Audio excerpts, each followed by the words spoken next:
Allora, oggi sei qui, intanto presentiamo. Ciao, sono Serena e sono responsabile marketing della cantina Pizzolato. Ci troviamo a Villorba noi. Abbiamo una cantina Bellissima. bellissima, sì, che vi invito a venire a visitare.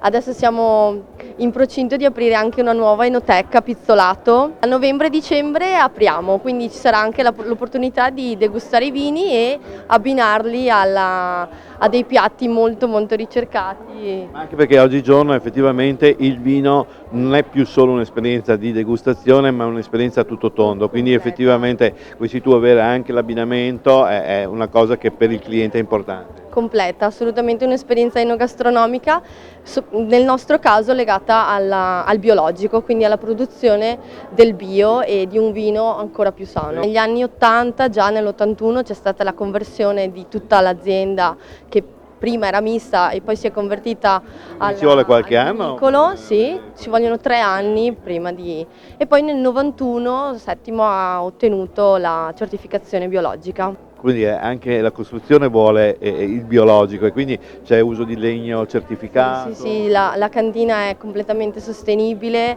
abbiamo utilizzato un legno di faggio del Cansiglio proveniente dagli scarti del taglio della foresta del Cansiglio e ci sono 570 pannelli solari che ci autoproducono l'energia. Tanta roba, per cui appena ci sarà l'apertura dell'enoteca io penso che veramente un weekend, una tappa da Pizzolato ci vuole. Ma intanto dici cosa ci hai portato oggi? Allora, qui c'è dal Malanotte di OCG, che abbiamo 2 annate, dal 2016 al 2017, un raboso Doc Piave e poi abbiamo l'ultimo, il passito di raboso. Bene, che altro dire? Dopo vengo per una degustazione. Certo. Grazie intanto, ciao. Grazie.